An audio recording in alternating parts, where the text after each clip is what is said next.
Assalamualaikum warahmatullahi wabarakatuh. Selamat pagi anak-anak, bertemu dengan Bu Eka kembali di sini ya.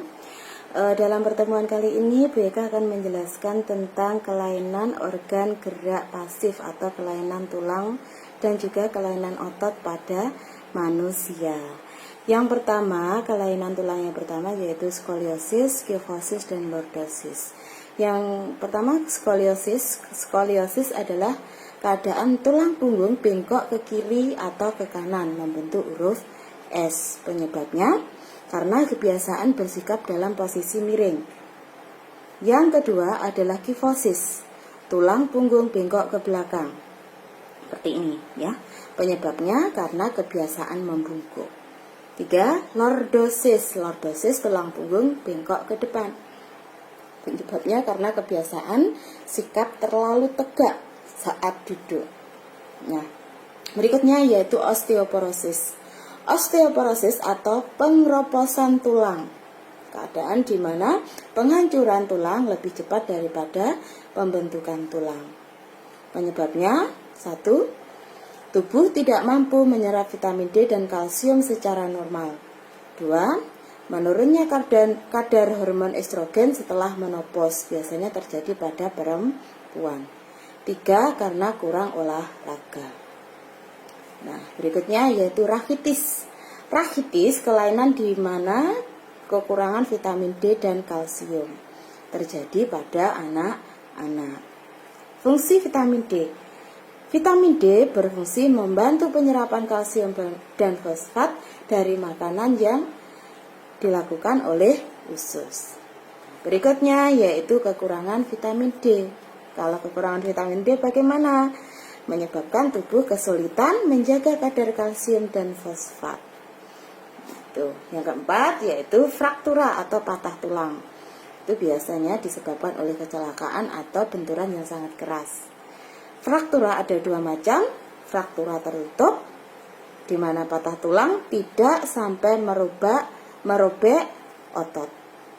Yang kedua yaitu fraktura terbuka, yaitu patah tulang yang merobek kulit atau otot. Berikutnya yang kelima yaitu retak tulang atau fisura. Ini juga disebabkan karena kecelakaan.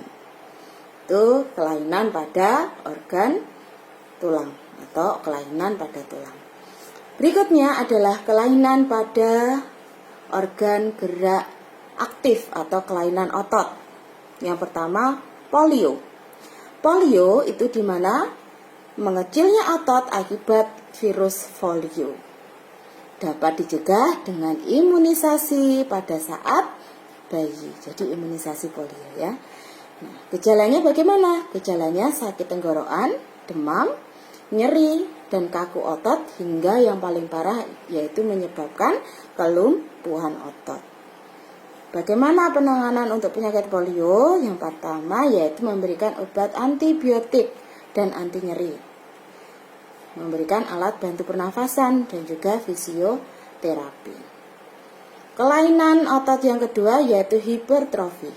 Hipertrofi kondisi otot membesar dan lebih kuat karena aktivitas yang berlebihan dan terus-menerus. Biasanya ini terjadi pada atlet binaraga atau juga instruktur senam, kebugaran, itu juga dapat ototnya membesar.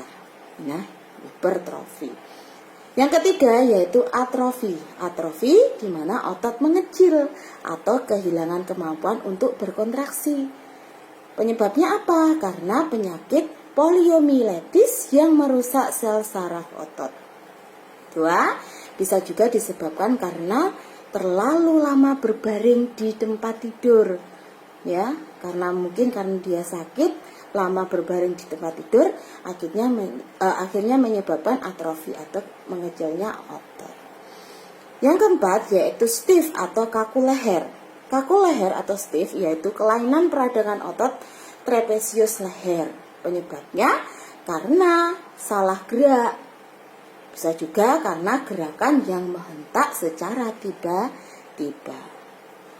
Yang kelima yaitu tetanus atau otot kejang.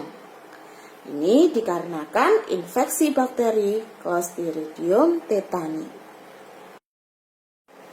Berikutnya yaitu cara mencegah kelainan organ gerak. Bagaimana cara mencegahnya? Nah, yang pertama, untuk menghindari kelainan kaki X itu atau bawaan sejak lahir, ibu hamil memperbanyak makan sayuran dan minum susu berkalsium. Yang kedua, agar terhindar dari artritis atau peradangan sendi, yaitu dengan cara menjaga metabolisme asam urat dengan membatasi makanan yang memicu asam urat. Contohnya emping, bayam, seafood, bebek, jeroan, dan lain-lain. Yang ketiga yaitu agar terhindar dari lordosis, kifosis, dan skoliosis, kalian harus rajin olahraga yang teratur, menerapkan posisi duduk yang benar, menjaga tulang belakang lurus saat tidur. Itu. Yang keempat, agar terhindar dari osteoporosis, yang pertama yaitu mengkonsumsi makanan dan minuman yang mengandung kalsium. Apa itu ya? Bisa juga teri, bisa juga minum susu berkalsium tinggi. Olahraga teratur. Yang kelima yaitu agar kamu terhindar dari rakitis, banyak mengkonsumsi telur, susu, dan minyak ikan. Dan juga jangan lupa berjemur di pagi hari pada pukul 10 pagi. Demikian penjelasan BK untuk kelainan tulang dan kelainan otot, dan juga cara mencegah kelainan organ gerak. Jika ada pertanyaan silahkan bertanya. Wassalamualaikum warahmatullahi wabarakatuh.